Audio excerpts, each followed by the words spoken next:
Righto guys, we're going to try and keep this video under 5 minutes for you. A bit to discuss. So we'll get to these. I'm going to go through my list for all these racks.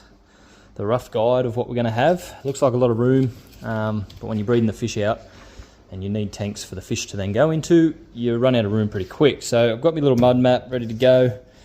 We'll discuss this in reverse order to what I should have done, but we'll get over there in a second. We've got Ranchu goldfish we're going to put up the top here. We've got low boys. Figured they're not going to be too jumpy, too flighty. Not going to have massive amounts, obviously, for the size tanks that it's going to be. Just quickly from memory, it's like 200 high and 80 long. I want to say 80. If not, it's 90. And then obviously 550, taking up as much of that footprint as we can. And that'll be up the top there, so them and their babies. Then we just got the simple guppies and platies, and down the bottom maybe some endlers as well. So I'll just double check that I'm getting everything I wrote down there. We're good. So then we got our native rack. So what I'm going to do, and it's going to go a bit jumpy here now, the goiter rivers can handle down to 11. Now, this has got the little skylight, so unless it's a really cold day, and even on them cold days, it still gets up to about 15. So we're going to try it, and obviously there'll just be a couple at first, and then eventually we'll introduce more. I can't do anything until I get the tanks. Murray River Rainbows, bit of a mouthful. They're going to be beside them. Now, below them are all 4 foot tanks. So again, low boys up the top, 4 foot, 4 foot, 4 of each. And so you got your Murrays. And then again, so what I find with the rainbows, they get to a certain size, then you want to move them along, start a new batch on the next lot. They all grow out, get to a decent size. You can put them up with the parents for a temporary home, start again. So you're getting your double up there, as well as spare breeders ready to go. Same with these ones, the goiters will do the same. Then underneath them, I don't think I added it, but what will be there are the spotted rainbow fish that can handle down to 13, 15 degrees. They'll be on this side. So again, breeders, then their babies, or vice versa. And then you've got the Pacific blue eyes, they get down to 10 degrees, so that'll be fine. That's about the lowest it gets in here, and that's with this little tank as well. So more body of water, takes a lot longer to cool down. And when you're down that low, it's insulated because it's got the timber and then the matting, plus the matting on the tank itself. It's going to be up against things, you're going to have lighting, so it doesn't really get down to the same temp that this little tank does. So this was the experiment tank, just with rice fish that can handle it. They're fine. Back to the list. Now, how are we going for time? Oh my God, we've only got 2 minutes. Right, so we're going to go over here, and this will be a bit of a bitzer, but Empire Gudgeons, Crimson Spotted Rainbows, again, babies below and beside. I am thinking, possibly, because they're not going to be as popular, so I only need 1 tank. And that's what I'll be doing, and that way I can have me rads or ornate rainbow fish. Just undecided, but in these 2 tanks, so you got the parents and then the babies, so that'll be taken up. And then down the bottom, what did I have? You can see I've made some iterations on this recently.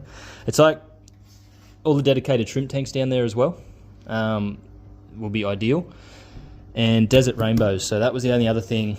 They get a bit big, but I'm going to have 4 tanks, so I could have a pair, and then their babies after that, and just see which colours I can get going. Moving on to the angelfish rack in the big 5 foot tank here, and 2 low boys up the top, the deep water creeks from up the top here, and down in through here. They can handle temps down to that 11 again, and all the way up to mid 30s, so 34, 34, 35 degrees Celsius. This wall is going to be the hottest wall, summer, winter, everything. So they can handle them fluctuations the best, as will the angelfish. If I need to, I can insulate a little bit on that wall. And underneath, 3 of those 4 2 foot tanks will have angelfish fry, especially if I'm getting 600 fry per batch. So it can just be 1 tank of that, 1 tank of that, and here we go. And then more space for the deep water creek fry to grow out in the end tank there that can handle the temp fluctuations. Then, final rack, we're going to have rice fish that I already have. Daisy Blues rice fish right here. And up the top. 15 seconds. And they're up there. They're going to go there. And then Autumn Darkers and maybe some other Endlers special ones. Anyway, that'll do. Got it done. Jesus. No, I didn't. Oh, I just remembered. Red Irian rainbows will go up there because the deep water creeks and the rice fish will be gone. So red Irian rainbows will go there. Inside the house, I've got dwarf neons that will go here. And I've got another 2-foot tank that'll go here. These yellows will then go up to there. That's their babies, so they can just move across. Any others that I want to sell out of this batch can go into there. That's the sale tank. Move these timbers, and I've got enough room, enough height to get in. Probably 3/4 of the tank I can still access to scoop them out, which is fine. If I need to, I can just cut that little bit of the board off on the mezzanine up there. And yeah, so you got your dwarf neons, and then they're going to go there. Dwarf neon adults, babies into that one, and checkered rainbow fish. Gunter is one that we had recently lost, but he went through every single tank that I've ever owned. He was the cycling fish. He was a bloody tough fish, and just to pay homage to him, we really wanted to get them back in here. They do need a heater, unfortunately, so I needed to start shifting things around. These goiters are getting more colourful now, but compared to some I've had previously, not quite where I want them to be, so that's why they're going over here, hoping to bring out even more wild natural colours, get them going good, and keep these good lines going. So that's all of it, guys, for now. Again, it'll be mystery snails, it'll be shrimp, it'll be everything else that I can fit into each individual tank as much as possible, and then we can look at plants. To end it, that little tank will probably be coming down here, as it doesn't need a heater, and this is just a little packing station that'll happen eventually, and then worry about the further expansions down the track. Righto, bloody hell, 2 minutes over, sorry about that, but I hope it was worth it for you. Talk to you soon, bye-bye. I'm so sorry. A lot of these other tanks, along with the shrimp, the mystery snails, etc., there'll be Borneo, catfish, hillstream loaches, maybe, depends where I can put them. I might have to put them in some lower. This is going to be the cooler side of the whole shed. This is the corner here. This is called the cool corner. So maybe they could go there with the rice fish. I'll just mix it in the 2-foot tanks, and if I have to make a dedicated tank for those hill streams, I will. And pepper cories, bearded cories, I've got some ideas for those. Any other ideas, guys, drop them down below and see what else we can fit in here and go from there. Right, getting excited now, just need the tanks. See yous. Yes, I know I'm going to be absolutely annoyed when I watch this back, and I didn't mention that the Wanamensis fry will move down here and there, because the red Irians will move across. There's Wanamensis up there at the moment and here, so I can scoop all those out, put them into here, a bit more plant cover, so once the fry get bigger, I'll give you a quick bonus footage, hopefully. I've got to go around and feed them all, start picking some eggs, but we'll find some big uns that are in here, down the bottom here, hopefully you can see him. Alright, and then you've got your itty bitty ones that are just hatching out up the top, which this will not focus on them. Let's see, we'll try it, guys. There you go.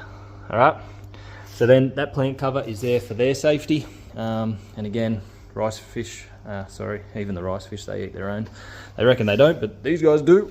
The rainbows are shocking for eating their own fry, so these are some of the guppies that are going to be ready to go across. And anyway, you have listened to me enough. I'll talk to you later. Goodbye. Oh, again, you didn't think this was over, did you? I'm sorry to interrupt. These mops, pretty good effort. Once they're over 10 eggs per mop, I literally grab the mop, drop them in the tanks that they've got to go in. Find that a lot easier than getting your residue off your fingers onto eggs and picking them and putting them into their own little grow out stations, which I have trialed different methods, and you don't get the same yield if you're just picking eggs and dropping them in and on things. You can clean all that mulm up and make it as pristine as you'd like. You leave them on the mop, you don't touch them, let them hatch out naturally. Just means you need a lot more mops, but luckily we've got a few, and that way you get a good yield rate, good hatch rate, and then it's just a matter of keeping them alive. Righto, I promise that's it, we're done. Talk to you later. I'll leave it here. You can tell I don't clean the side of the tanks or the back. So then you got to watch too, just putting them in. I try and blow the duckweed out of the way, or any other floating plant. Make sure the fry aren't in the way, because they are pretty delicate. Slowly drop the mop in, put him in place, make sure there's none up against the glass as in fry, because you will squish them. And that way you're getting minimal hand contact in the water, adding any potential threats to your fish. The second mop going in. And that's as easy as that. Now we just got to remember to grab more mops, because the rainbows also like multiple mops rather than just a singular one. They like a bit of meat to the mop.